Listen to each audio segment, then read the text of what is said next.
नमस्कार, क्राइम तक देख रहे हैं आप। मैं हूं आपके साथ दीपक सिंह। मुल्ला ब्रदर कल वीडियो आ गया है, उनका इंटरव्यू दे रहे थे नेशनल टेलीविजन पे अफगानिस्तान में। लेकिन इतने दिनों बाद मुल्ला ब्रदर का इंटरव्यू आना कहीं ना कहीं दिखाता है कि तालिबान कहीं ना कहीं डरा हुआ है कि जो अफवाह उड़ रही थी कि उनका जो सबसे मुख्य चेहरा है, जो सबसे बड़ा चेहरा है, जिसकी मौत की खबरें सामने आ रही थी, तालिबान डर गया था।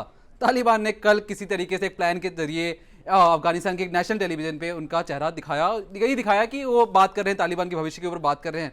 लेकिन आपको समझना पड़ेगा मुल्ला ब्रदर को लेकर इतनी टेंशन क्यों थी। तो मैं आपको बता दूं, मुल्ला ब्रदर वही शख्स है जिसने नींव रखी, पूरा ब्लूप्रिंट बनाया कि कैसे अमेरिकी फौजियों को अफगानिस्तान से बाहर भेजना है। पूरी मीटिंग की गई, कतर में जाके उन्होंने मीटिंग की कि तालिबान का जो सरकार बनेगी उसमें कैसा ढांचा होगा, कौन कौन मंत्री बनेंगे। अफगानिस्तान में जो 15 अगस्त को जो कब्जा हुआ उसमें भी मुल्ला ब्रदर का सबसे अहम रोल माना गया था। जब भी लड़ाके आए, जिन्होंने झंडे फहराए, तालिबानी झंडे जो आपको चारों तरफ दिख रहे थे काबुल में, उन सब की जो प्लानिंग की गई थी वो मुल्ला ब्रदर ही थे। लेकिन होता ही है कि सब पूरी दुनिया मान रही थी, ये फ्रंट फुट में आगे खेल रहे थे मुल्ला ब्रदर आके, और चाह रहे थे कि किसी भी तरीके से तालिबान की जो सरकार बनेगी उनमें अहम भूमिका वो निभाएंगे। लेकिन होता कुछ और है। जैसे ही तालिबान अपनी सरकार की ऐलान करता है, उसमें वो बना दिए जाते हैं वो प्रधानमंत्री, डिमोट कर दिए जाते हैं। पूरी दुनिया मान रही थी वो प्रधानमंत्री बनेंगे, लेकिन होता उल्टा है, वो बन जाते हैं वो प्रधानमंत्री। इसके बाद खेल शुरू होता है। ऐसा माना जा रहा था कि वो चल रहे थे नाराज इस बात से चल रहे थे कि ये इस बात की मुल्ला ब्रदर खुशी थी कि शरिया कानून आ चुका अफगानिस्तान में तालिबानी सरकार आ चुकी है।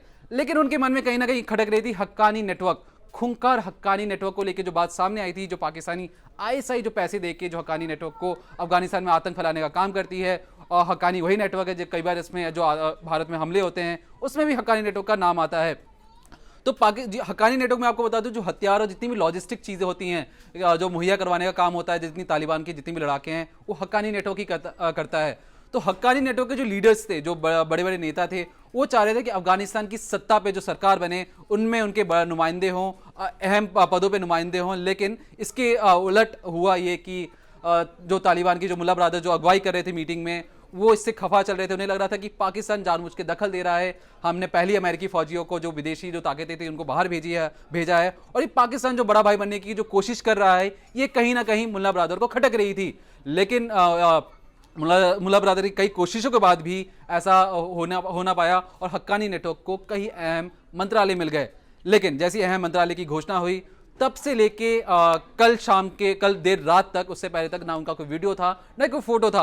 आपको बता दूं, जब कतर का एक डेलीगेशन आया था अफगानिस्तान पे, जब वो बातचीत चल रही थी, उसमें भी कहा जा रहा था कि मुल्ला ब्रदर नहीं देखे गए हैं, ना नदारद हैं, ना उनकी कोई फोटो ना कोई वीडियो। लेकिन होता यह है कि जब पूरी दुनिया में अफवाह फैलती है, जब आप सरकार बनाने का ऐलान करते हैं, तो नेता आके सामने कहते हैं कि हम आने वाले भविष्य में हम कैसी रूपरेखा लिखेंगे, लोगों के लिए हम क्या क्या काम करने वाले हैं। लेकिन जो वो प्रधानमंत्री हैं वो हो चुके थे गायब। तो इसके बाद कल शाम को जो इंटरव्यू आया, उसमें कहीं ना कहीं तालिबान अपना चेहरा दिखाना चाहता है कि नहीं, हमारे वो प्रधानमंत्री सुरक्षित हैं। वो इंटरव्यू दे रहे हैं। इंटरव्यू देने से सीधा मतलब ये प्रोपेगेंडा है कि वो दिखाना चाह रहे हैं कि तालिबान में सब कुछ सही है। लेकिन अभी भी एक बड़ा सवाल बना हुआ है, जो उनके सुप्रीम लीडर हैं, तालिबान के सुप्रीम लीडर हिब्बतुल्लाह, वो कहाँ है इस वक्त। उनका 2016 में उन्होंने तालिबान की कमान संभाली थी। अब तक जो मैं अभी भी जो वीडियो बना रहा हूं, उस वीडियो बनाने वक्त तक अभी तक वो नदारद हैं। पिछले 5 सालों से उन्हें ना किसी ने देखा है, ना किसी का अता पता है। लेकिन आपको ये जान के हैरानी होगी कि आज से 15 या 16 दिन पहले जब उनके प्रवक्ता से पूछा गया था एक प्रेस कॉन्फ्रेंस में, तो उन्होंने बताया था कि हाँ, वो जल्द आने वाले हैं और जल्द आके रूपरेखा लिखेंगे, जल्द मीडिया से मुखातिब होंगे। लेकिन सुप्रीम लीडर जो तालिबान के सबसे बड़ा चेहरा है, वो गायब हैं। कहाँ है उस वक्त? पूरी दुनिया पूछ रही है, हम नहीं पूछ रहे, पूरी दुनिया पूछ रही है। तो सुप्रीम लीडर का चेहरा तो अभी तक नहीं आया। हाँ, वो प्रधानमंत्री मुल्ला ब्रदर सामने है, लेकिन ये अभी भी कह पाना मुश्किल है क्या ये इंटरव्यू कितना पुराना है, और ये पुराना कितना, ये 4 दिन पहले, जब उन्होंने 15 अगस्त को उन्होंने काबिज हुए थे, तब का इंटरव्यू है कि कब का इंटरव्यू है, ये बात अभी भी समझ से परे है। लेकिन चलिए देखते हैं आने वाला भविष्य कैसा होगा अफगानिस्तान के लिए। और तालिबानी सरकार जो एक नई शरिया कानून के जरिए अफगानिस्तान के उत्थान की बात कर रही है, तो देखते हैं आने वाला वक्त क्या कहता है इनके लिए। ज़्यादा खबरों के लिए बने रहे क्राइम तक के साथ।